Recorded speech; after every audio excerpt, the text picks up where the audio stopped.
Voilà, nous sommes de retour sur ce plateau et nous allons directement nous rendre du côté de Yaoundé pour y trouver la femme aux souris extraordinaires, la belle Karel Meza-Tchatchoua, qui ce matin, une fois de plus, se donnera encore joie les assises de la lecture d'une des journaux parus à Yaoundé. C'est la revue de presse. Karel Meza-Tchatchoua, bonjour madame, c'est à vous l'antenne.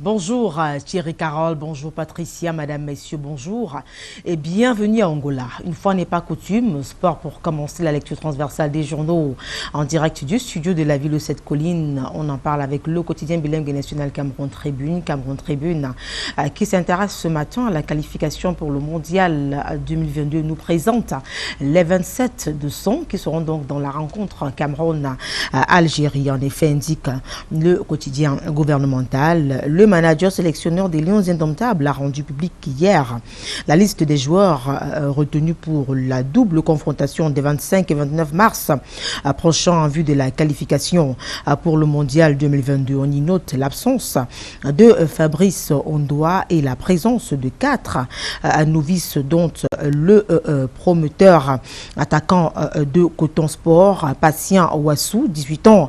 Le journal nous dévoile donc la liste dont sa complémentarité dans les articles que vous verrez de la page 30 à la page 31 dans les colonnes du quotidien gouvernemental Cameroun Tribune. Du sport en politique, on fait à présent immersion dans la chambre basse du Parlement camerounais avec le quotidien bilingue national, avec lequel d'ailleurs on continue la lecture transversale des journaux pour parler cette fois-ci du débat autour d'un projet de groupe parlementaire. Eh bien, le débat en question est donc l'une des informations que nous propose le journal de Marie-Claire Nana ce jeudi matin. La décision prise le 11 mars dernier par 4 partis politiques de mettre sur pied ce regroupement n'obéirait pas aux règles de fonctionnement de l'institution. Selon la commission des lois constitutionnelles de la Chambre, eh bien, verdict attendu lors de la mise en place du bureau définitif qui devra s'accompagner de la désignation des groupes parlementaires représentés ici. Le journal en parle au détail près dans les articles que vous retrouverez dans les pages 6 et 7. Toujours avec le quotidien gouvernemental, on parle société, cette fois-ci plus précisément de la vente et la consommation de la chicha. Et bien, le journal nous fait savoir que ça persiste en dépit des dangers auxquels s'exposent les consommateurs. En attendant les contrôles, plusieurs adeptes de la pipe continuent donc d'opérer dans les simples boutiques comme dans les supermarchés de la place. La chicha est proposée au public tout comme dans les lieux de divertissement. Le journal revient donc sur ce phénomène ainsi que tous les dangers autour dans les articles que vous verrez de la page 12 à la page 13. On continue dans le registre société. On parle de l'éducation, cette fois-ci plus précisément de la grève des seigneurs de la Craie. On en parle avec le quotidien Informateur. Le journal de Dieudonné Veng met en exergue le ballon d'essai manqué à l'éducation de base partout dans le pays. Les instituteurs continue de dispenser des leçons aux apprenants. Selon ce journal, à l'observation donc, là, le débrayage pompeusement annoncé n'est pas suivi ou presque dans le primaire et la maternelle. Quel est l'état exact des lieux? Éléments de réponse à retrouver donc dans les colonnes d'Info Matin, le journal que vous retrouverez bien évidemment au kiosque. À ce jeudi matin, on reste dans le cadre du mouvement d'humeur alors de la tension que l'on observe ces derniers temps au sein de certains domaines de la vie au Cameroun. On en parle donc avec le quotidien Émergence, le premier quotidien privé bilingue au Cameroun, marque un temps d'arrêt sur le climat social qui prévaut dans notre pays. Le Cameroun désormais paradis des grèves. Peut-on d'ailleurs lire en première de couverture débrayage dans l'enseignement, menace dans le secteur de la santé, personnel des communes qui annoncent les couleurs, ça bouge de partout et le journal essaie un peu de nous décrire le climat social qui sévit en ce moment même dans ces secteurs d'activité dans le pays. Pour être amplement édifié, il vous suffit donc de vous procurer le quotidien Émergence et vous serez assurément servi. Let's move now to the road, to Bamenda, Babadjou Road. Road with the Guardian Post, le journal d'expression anglaise de Christian Ga, également arrive à notre rédaction, nous présente des clichés plutôt préoccupants de cette route Bamenda à Babadjou. C'est donc dans une partie du pays dans laquelle les populations vivent plutôt le calvaire, un calvaire qui essaie de décrire donc nos confrères du journal de Guardian Post qui nous rappelaient déjà hier que ce tronçon de route n'est pas parmi les projets prioritaires du gouvernement pour l'exercice 2022. En tout cas, c'est une manière pour le journal de Christian Ga d'attirer l'attention de qui de droit sur la gravité de la situation. Question peut-être de pousser ces autorités-là à se pencher et à revoir la décision de ne pas classer ce tronçon de route dans les priorités de l'année en cours. Le journal nous présente donc ces clichés et donne la parole aux populations qui reviennent justement sur les souffrances qu'elles endurent pour traverser ou alors pour tout simplement circuler sur ce tronçon de route. C'est la principale information que nous propose le Guardian Post. Le journal est en kiosque et vous serez certainement amplement édifié si vous le procurez ce jeudi matin. On parle l'économie à présent avec Econews. Le journal de Pascal Dibamou s'intéresse à la dette des entreprises publiques et met un point d'honneur sur l'État sous pression du FMI. Eh bien, le journal nous fait savoir que dans le cadre du programme économique et financier signé avec le FMI pour la période 2021-2024, le Cameroun a pris des engagements impératifs en vue de résorber son déficit budgétaire. Entre autres segments ou alors engagements pris par l'État, le recouvrement auprès des entreprises publiques de la dette dont il a la garantie, le renforcement des moyens de la Chambre des comptes et de l'indépendance, ou alors de l'indépendance de la CONA, Commission anti-corruption du Cameroun. En tout cas, ces différents projets ainsi que ces différentes mesures prises au niveau de l'argentier national sont donc mises en exergue dans les colonnes du journal spécialisé en questions économiques, justement, Econews, que vous retrouverez en kiosque. On parle santé à présent avec le quotidien Éco-Santé. Le journal de Joseph Bengbou nous propose plusieurs informations intéressantes ce jeudi matin, parmi lesquelles celles relatives justement à l'anémie. Le journal essaie donc de nous planter le décor. 57% d'enfants âgés de 5 ans sont donc regroupés parmi les populations qui sont donc anémiques. Eh bien, cette anémie-là, une maladie qui, faut-il le rappeler, peut entraîner la mort très souvent. Et puis, le journal relève également le déficit en termes d'offres de poches de sang qui reste inférieure à la demande au Cameroun. En tout cas, le journal revient sur cet aspect de manière beaucoup plus précise dans l'article que vous verrez en page 3.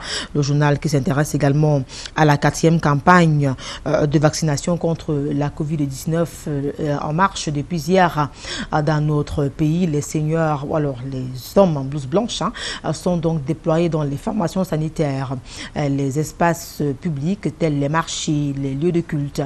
Bref, tout les endroits dans lesquels on retrouve une quantité importante de personnes, eh bien, ces hommes en blouse blanche là sont donc déployés depuis hier. Question de faire du porte-à-porte pour vacciner 500 000 populations cibles au moins. C'est donc le challenge que s'est donc fixé ce quatrième tour de vaccination contre le Covid-19. Kribi se fixe une cible journalière d'au moins 40 personnes, indique le journal. Tel est donc l'objectif visé par le district de santé de Kribi au cours du 4e tour de la campagne nationale d'intensification de la vaccination contre le Covid-19 dans les 11 aires de santé du 16 au 20 mars 2022. Le journal revient amplement sur ce sujet dans l'article paru en page 9. On continue avec le journal L'Équation, le bi-hebdomadaire de Richard Bondol, également arrivé à notre rédaction ce jeudi matin, s'intéresse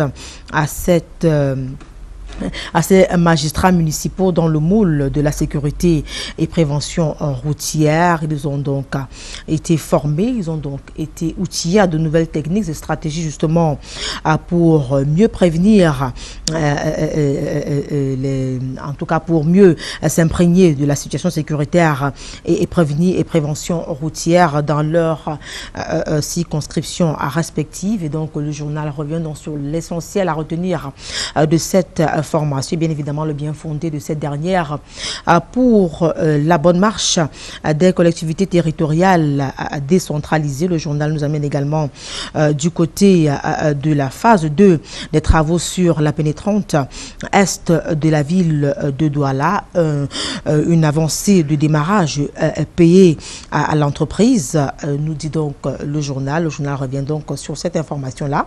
Au détail près, dont sa parution de ce jour. Alors à présent, dans les écoles, ou alors à l'école normale supérieure, dans les écoles normales supérieures, avec le quotidien, le journal de Jules Brice Ngaba, nous y amène justement pour parler du MIFOPRA, Joseph Lé, qui fait le tour des amphis pour expliquer la nouvelle norme.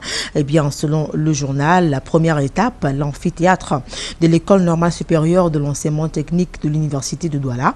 Message porté, bientôt il sera possible d'obtenir son intégration ou sa contractualisation aussitôt sortie de l'ENS ou de l'ENSET, de percevoir son salaire dans son intégralité 2 mois ou au plus tard après la formation, plutôt que d'attendre 30 mois comme c'est le cas présentement. Ce sont donc là les retombées des mesures prises par le chef de l'État, question de redonner le sourire ou alors de répondre que des détresses des seigneurs de la CREC, il faut-il le rappeler, sont encore non pas totalement a repris le chemin de l'école. Et avec le quotidien, mais donc la clé sur de la revue de presse acte 1 en direct du studio de la ville de cette colline. Merci d'avoir été des nôtres. Restez scotchés, vous le savez, l'exercice se poursuit cette fois-ci du côté de Douala avec Michael Chipko qu'on va de suite retrouver grâce à Thierry Camto et Amadou qui assurent donc sur le plan technique derrière la baie vitrée ce jeudi matin. Mike, bonjour, vous êtes en place.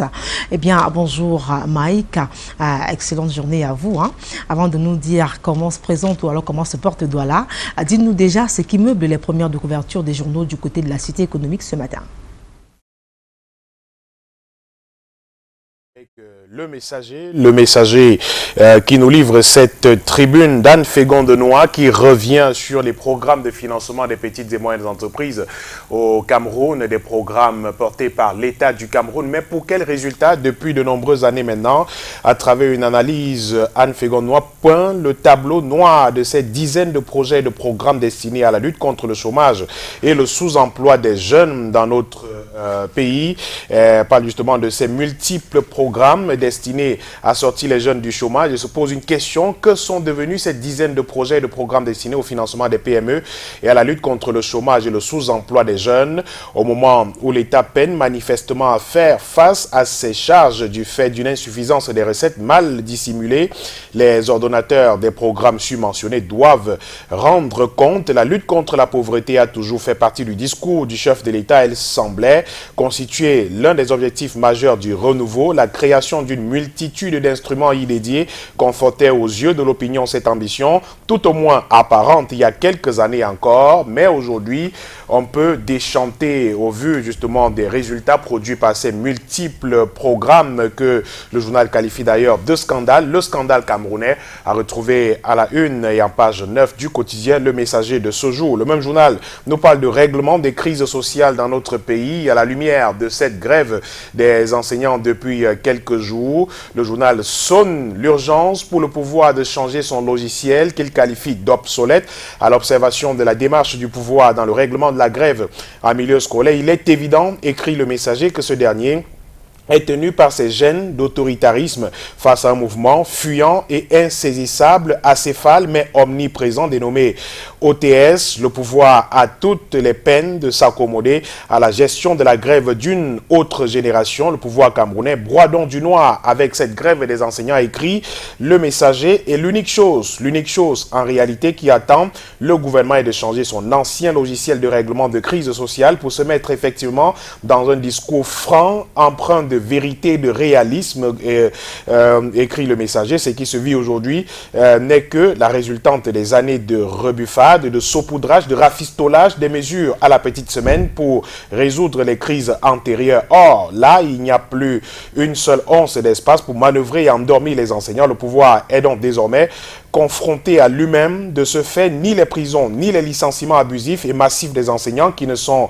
rien d'autre que des facettes pâles d'autoritarisme, ne sauraient pousser par la peur les enseignants dans les salles de classe, conclut le quotidien Le Messager, qui conseille justement au pouvoir de changer le logiciel qui semble obsolète pour résoudre cette crise. Et la une du quotidien La Nouvelle Expression redonne la parole au ministre du Travail et de la Sécurité sociale, qui donne des explications sur sa démarche, la démarche de son ministère, son rôle et les modalités pratiques de la concertation qu'il a eue avec les enseignants il y a quelques jours maintenant.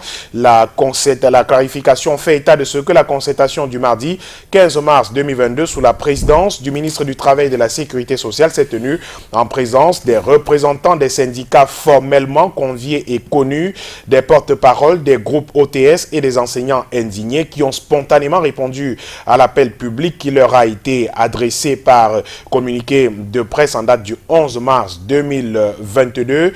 Le ministère de tutelle, le ministère du Travail et de la Sécurité sociale, ne semble pas d'accord avec le journal La Nouvelle Expression sur l'épithète fantôme utilisée par le journal hier pour qualifier les représentants du collectif OTS à la concertation de mardi dernier, qui réunissait la tutelle des travailleurs et les représentants d'enseignants. Rencontre au terme de laquelle Magloire Bikek, un des représentants des enseignants, a annoncé la levée d'un mot d'ordre de grève se revendiquant d'un collectif OTS dit républicain, écrit La Nouvelle Expression. À en croire Didier Bertrand Bouga, chef de la cellule communication au ministère du Travail et de la Sécurité sociale, la trentaine de porte-parole des enseignants de mardi dernier, syndicats y compris, ont tous posé les mêmes revendications, tous admis que les mesures prescrites correspondent à leurs préoccupations urgentes, avant de réitérer qu'ils restent vigilants quant à leur mise en œuvre, avant de s'engager aussi dans un appel à la désescalade de la grève en vue d'un retour progressif à la normale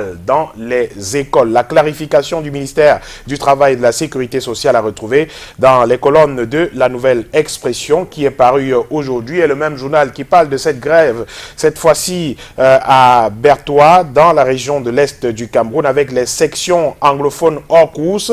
En cette semaine de grève, le mouvement des enseignants se durcit. Au lycée bilingue de Bertoua, la section anglophone ignore cette grève, constate le journal La Nouvelle Expression, qui parle aussi de Bafoussam, avec les enseignants du lycée classique qui n'ont pas abdiqué.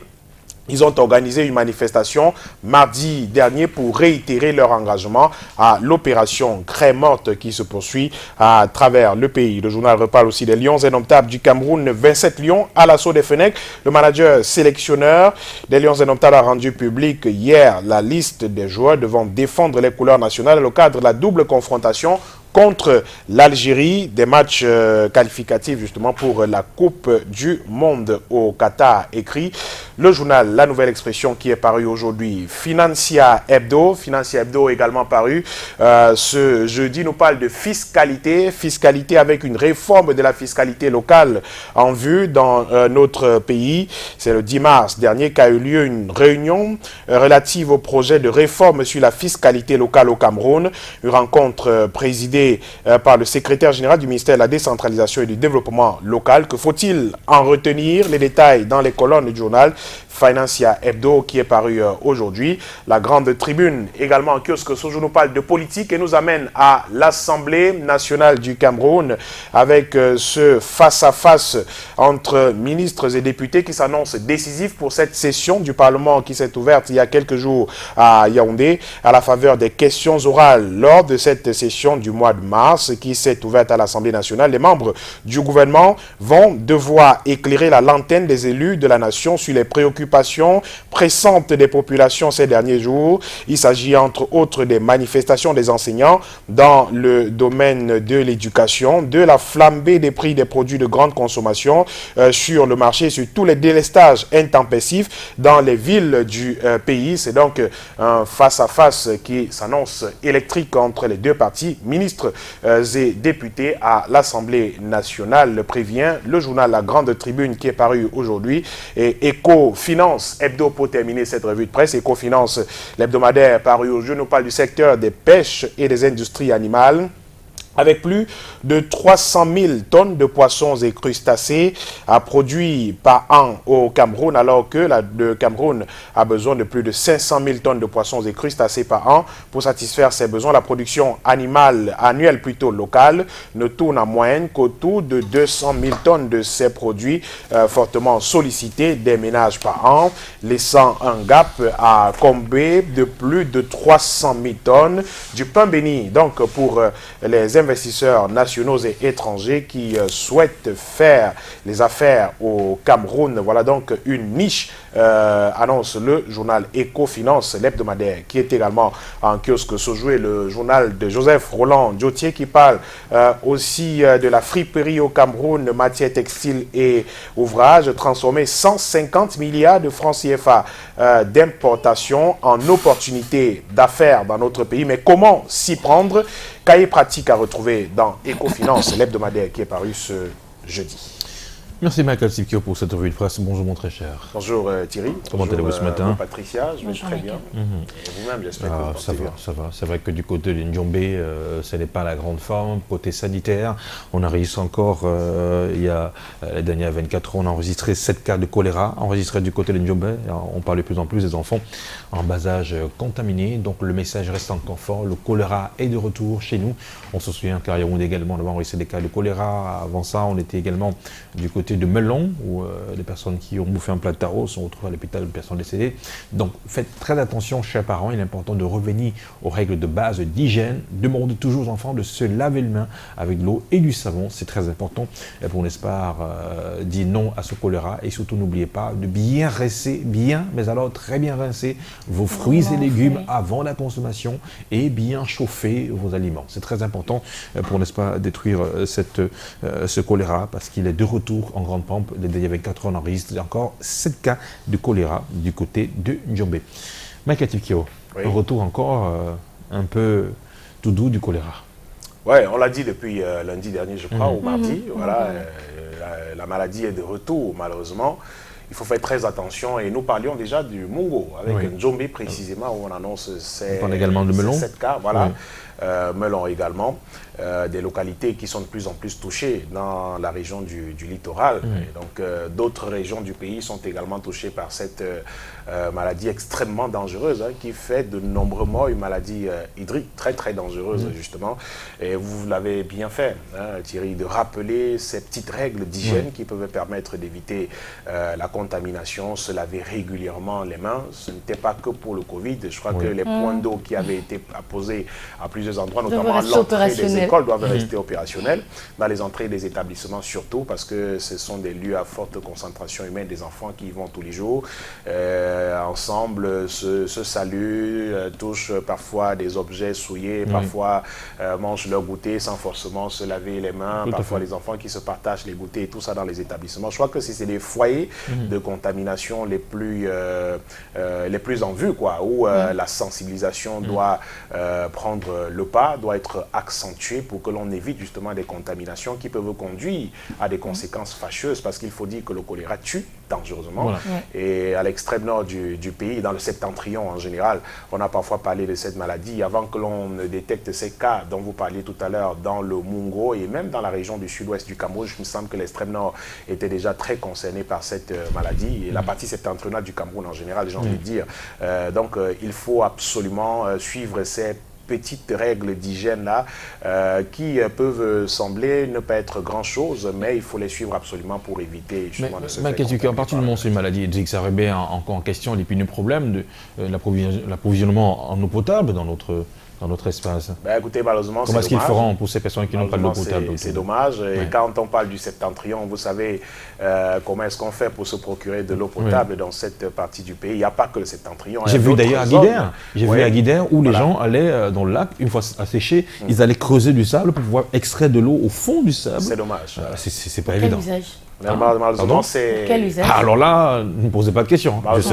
C'est la réalité, c'est notre réalité. Quand vous parlez de septentrion, d'autres qui nous écoutent, même ici, dans la région du littoral, dans les localités reculées, vont se poser la question de savoir comment est-ce que nous, on fait pour avoir de l'eau. On s'abreuve dans les marigots, les marécages et tout ça, non? C'est compliqué. La question de l'approvisionnement en eau potable reste un véritable problème de santé publique. D'ailleurs, j'ai envie de dire, parce que consommer de l'eau impropre à la consommation rend forcément malade. Les gens meurent toutes les années, tous les jours même d'ailleurs. Donc je crois que les responsables en charge de ces questions-là doivent se battre, s'arranger pour que les citoyens puissent avoir au moins de l'eau potable, de l'eau à consommer. Et aujourd'hui, vous voyez, en se rendant compte effectivement que les pouvoirs publics ne parvenaient pas à satisfaire la demande nationale, des usagers se sont lancés dans les forages et tout, des constructions de forages et tout, où l'eau qui sort parfois n'est pas toujours propre. Le traitement n'est pas toujours le traitement n'est pas toujours approprié, c'est pas toujours une eau conseillée véritablement potable. À la consommation véritablement potable. Donc on est vraiment englué, quoi. C'est-à-dire que ce soit ici même dans la ville de Douala, vous avez des quartiers où on n'a pas d'eau qui viennent de Camwater, par exemple, où les gens sont obligés de faire des forages et consomment parfois de l'eau qui a été maltraitée et tout, et conséquence, c'est des maladies et bien d'autres. La question de l'eau, effectivement, doit être adressée avec froideur pour que l'on n'assiste plus à ce type Mais il est important tout de même de rappeler aussi, Michael Tipkio, que heureusement, avec l'avènement de cette histoire de forage, du côté de l'ouest du Cameroun, il y avait des gens qui n'avaient jamais vu un robinet, qui ne savaient même pas qu'un tuyau existait, parce qu'ils continuaient à aller puiser de l'eau au marigot. Je me souviens encore, nous, du côté de Balvan, on allait puiser de l'eau au marigot. C'est très compliqué, jusqu'à ce jour, les gens le font. Et pendant qu'on puise de l'eau juste du côté, en amont, il y a quelqu'un qui fait la lessive de l'autre côté, et un autre qui fait autre chose de l'autre côté. Et donc, du coup, c'est la nature qui nous protège.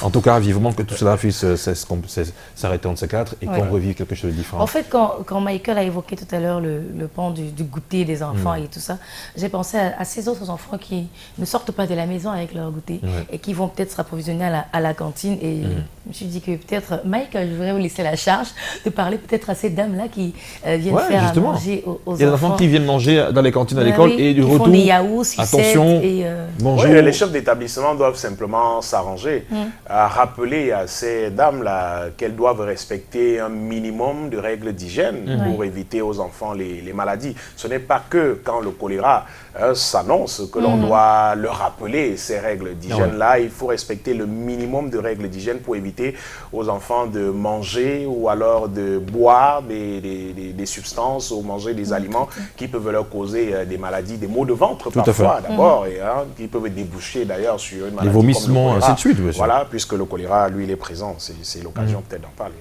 Voilà, donc merci Michael Tipkio. Il est important tout de même de tirer un petit peu la sonnette d'alarme, afin que ces chefs d'établissement aussi veillent véritablement à ce que ces dames qui vendent l'établissement soient véritablement dans un environnement propice pour la vente, mais surtout au-delà de tout cela, qu'elles aient pris la peine de bien préparer les aliments et respecter les règles d'hygiène. Parce que madame, vous qui vendez à l'école, si vous ne respectez pas les règles d'hygiène dans les produits que vous vendez, forcément à la maison, ce sera pareil pour vos enfants. Donc ne pensez pas que vous allez empoisonner les enfants des autres.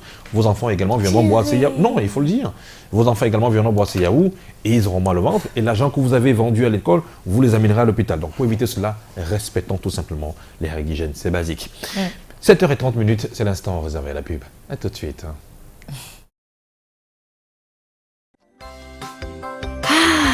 La vie, nos jeux, nos partages avec les copains,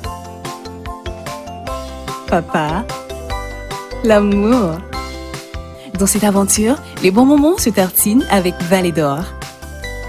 Douce et onctueuse, Vallée d'Or est la margarine la plus riche en vitamines. Vallée d'Or, la margarine made in Cameroon. L'Université de TIC de Yaoundé, ICTU Cameroun, vous propose des formations en ligne et sur site. Postuler et débuter au semestre d'octobre, mars ou juillet. Opter pour un cycle LMD dans les filières suivantes. Section francophone, technologie de l'information et de la communication, informatique, système informatique et réseau, génie logiciel. Section anglophone, TIC, gestion des entreprises et développement durable, MBA international, technologie de l'information comptable, AIT, génie logiciel, système informatique et réseau, énergie renouvelable, banque et finances, sciences de l'éducation, master et doctorat en santé publique, programme de certification Cisco et Microsoft. Contact 651 06 00 49 678 76 40 37 ou visitez le site web www.ictuniversity.edu.cm pour plus de détails.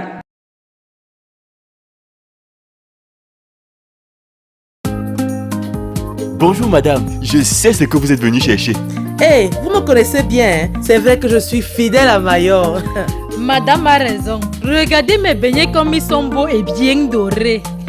Et mes poissons, pour la cuisson, je peux vous dire que c'est très bon. 100% extra raffiné, parfaitement équilibré. Mayor est une huile naturellement riche en vitamines. Et la vie est plus...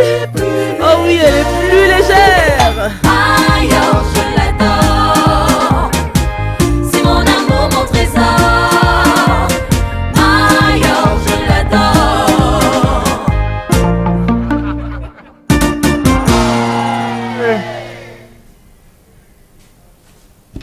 Voilà. Qu'est-ce qui vous fait rire?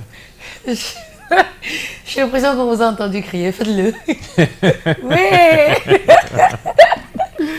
En tout cas, c'est toute la bonne humeur qu'on vous souhaite à vous aussi à la maison. Vous qui regardez le programme Canal Matin, il est 7h31. Nous revenons à la conclusion de la première partie. La deuxième commence à l'instant. Et alors que nous avons pris les nouvelles du pays à travers la revue de presse, il serait important qu'on sache également ce qui se passe au-delà de nos frontières, chérie Carole. Bien sûr, ce matin, Patricia Kei via Escalmonde, il est important de revenir au Nigeria où on parle naturellement de la crise anglophone au Cameroun qui menace la sécurité à l'est de Kansimila. Voilà. Et revenons pour ce qui est de la guerre russe-Ukraine. Le pape demande pardon pour la guerre.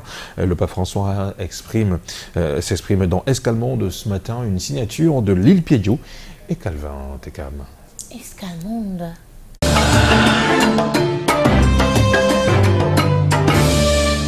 5 jours après l'accident de train qui a fait au moins 75 morts en République démocratique du Congo, les rescapés du train 3114 témoignent. Vraiment, c'est le chauffeur et le machiniste là, vraiment, qui a amené beaucoup de gens à mourir. C'est parce qu'il était plus vite. Ça, il croit qu'il est 31. 31, ça, c'est une fois, ça, moto naisha. Ça, moto, mon couche, ma frère, il va m'ambiquer. Ma frère, il va m'ambiquer, je vais aller au Congo. Le Congo, il est dans un conteneur. Certains passagers ont été acheminés à plus de 300 km du lieu du déraillement meurtrier dans la ville minière de Tenké.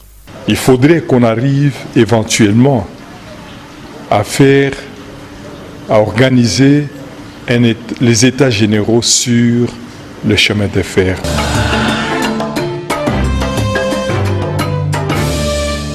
Le président ukrainien Volodymyr Zelensky reçoit une ovation debout de la part du Congrès des États-Unis avant son allocution par visioconférence.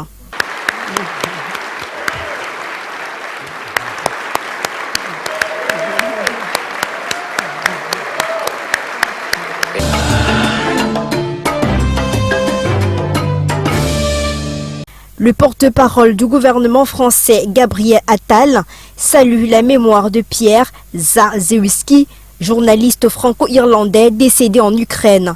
Il rappelle que la protection des journalistes est une obligation sur un champ de guerre. Aujourd'hui, j'ai une pensée pour lui, j'ai une pensée pour ses proches, pour la journaliste ukrainienne, également tuée dans la même attaque, pour leurs confrères américains et pour Yevgeny Sakoun, mort également pendant des attaques liées à ce conflit. Aujourd'hui, j'ai une pensée pour tous les journalistes qui couvrent la guerre sur place et qui permettent une information libre et complète. Eux aussi sont des héros de ce conflit. Toute attaque à leur encontre est insupportable.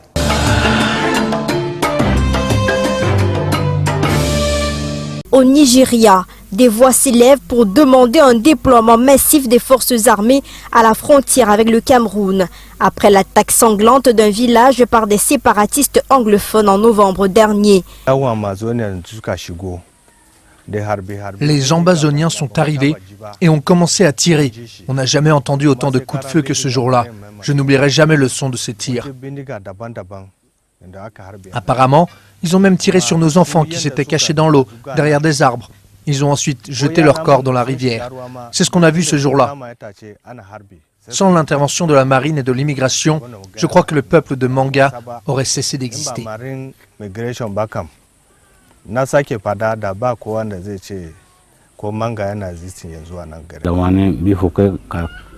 On était aussi censé partir parce qu'on ne se sentait pas en sécurité.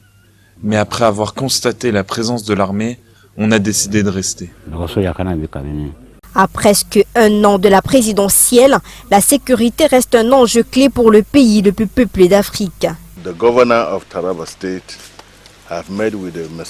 Le gouverneur de l'État de Taraba a rencontré Monsieur le Président à Abuja pour demander l'affectation de forces navales et aériennes. La marine surveillera la rivière avec les services d'immigration, l'armée surveillera le terrain et enfin l'armée de l'air survolera la frontière pour neutraliser les Ambazoniens.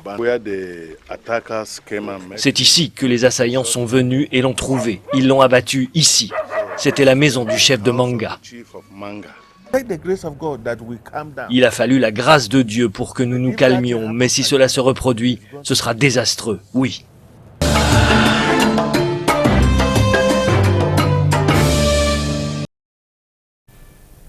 Voilà, de retour sur ce plateau, nous allons parler d'autre chose. Juste après cette virgule, vous plante le décor. A tout de suite.